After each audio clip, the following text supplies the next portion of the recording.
gente sempre busca falar sobre isso, levar as nossas equipes para campo, né? O Valdomiro que está aqui, ele acompanha os pesquisadores, às vezes ele arrasta uns brigadistas, um pessoal com ele, para fomentar um pouco isso, né?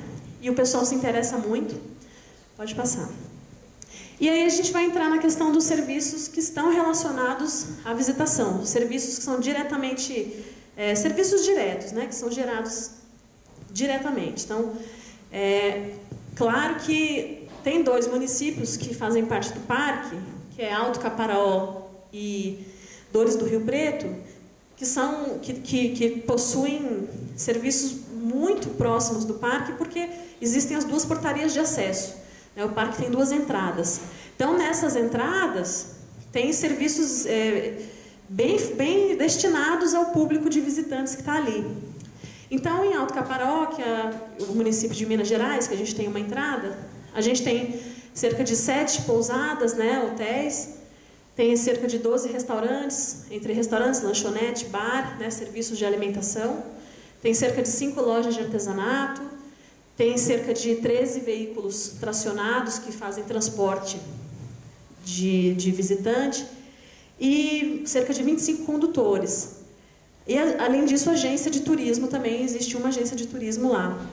Então, na verdade, muito da cidade ali, de Alto Caparaó, funciona em função da existência do parque. Então, é toda uma cadeia, né, econômica e geração de renda que está relacionada ao parque. É interessante a gente ver como era o município antes do parque e depois do parque, como a coisa muda, né, como as oportunidades surgem, né, com a existência da unidade. Pode passar. E no município de Dores do Rio Preto, né, em Pedra Menina, no Espírito Santo, a gente tem uma estrutura um pouco menor, né, ainda o fluxo de visitantes. Isso que é interessante, a gente vê como está realmente relacionado a visitação, o turismo, com o desenvolvimento local. Então, nessa região de Pedra Menina, o número de visitantes é muito menor, portanto, toda a estrutura, todos os serviços diretos ali são menores, né? Então, a gente vai ter só 2 pousadas, 2 estabelecimentos de alimentação, não tem loja de artesanato, tem 2 veículos só que fazem transporte, são 2 Toyotas, e cerca de 10 condutores turísticos. Então, e uma agência de turismo.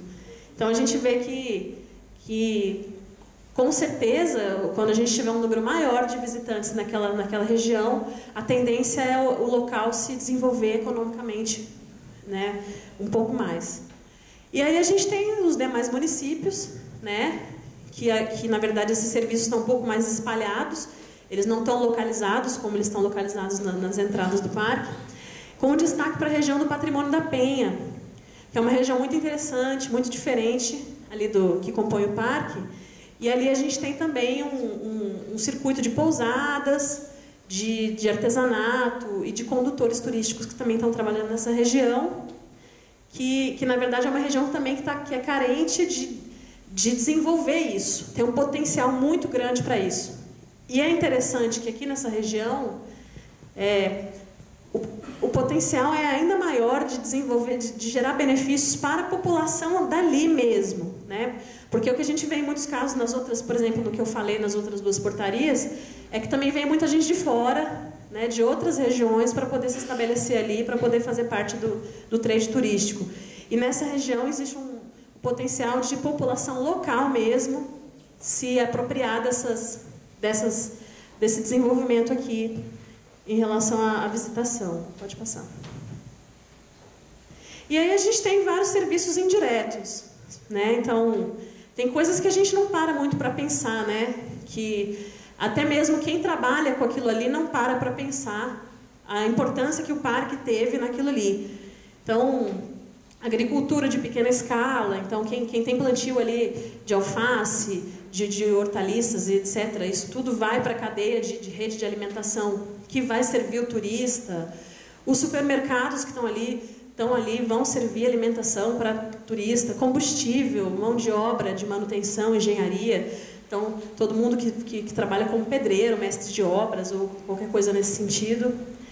Mão de obra para o setor hoteleiro, então você vê que todo o trade turístico da região, ele precisa de mão de obra para funcionar, então, né, gera emprego para muita gente, mão de obra para o setor de alimentação e outros serviços indiretos que estão relacionados com a existência do parque. Pode passar.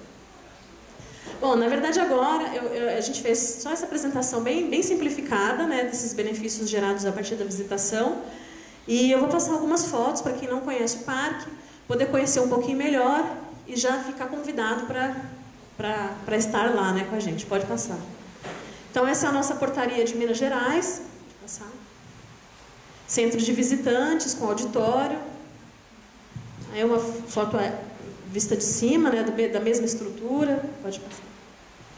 Essa área de Vale Verde, né, do parque. Do Vale Verde também. Esse é um acampamento muito procurado, que é Tronqueira. Pode passar. Essa não é a Cachoeira Bonita, né, Valdomiro? É uma cachoeira do parque, mas está errada ali a legenda. Pode passar. Mas também é bonita. Pode passar. Pode passar. Esse é um dos acampamentos também bem procurados, que é o acampamento Terreirão, que é o último antes do Pico da Bandeira. Também no Terreirão. Pode passar. Essa é a portaria do lado do Espírito Santo, a entrada do Espírito Santo. Centro de visitantes também do Espírito Santo. Também é uma foto vista de cima. Acampamento da Macieira, também bem procurado. Pode passar. Esse acampamento dá acesso à Cachoeira do Aurélio, né? Alguns atrativos do acampamento. Pode passar. Pode passar. O Mirante. Casa Queimada também é um acampamento bem procurado, que também está antes do Pico da Bandeira.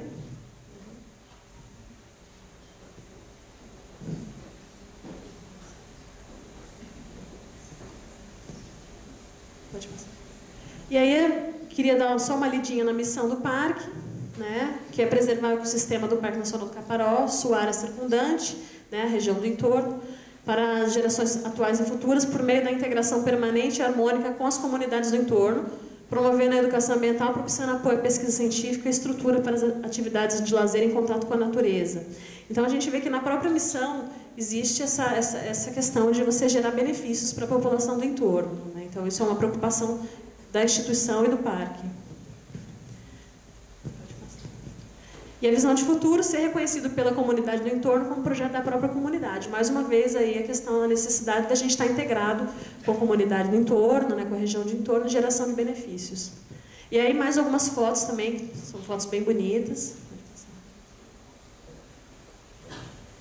Não, reparem que tem um pãozinho ali que os turistas jogam, né, sempre para os coatis.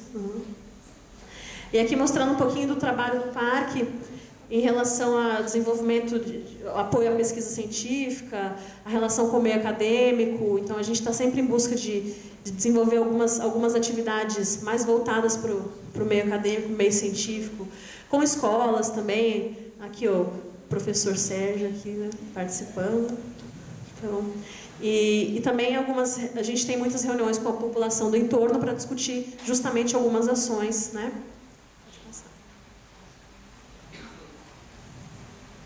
Então é isso, gente. Muito obrigada.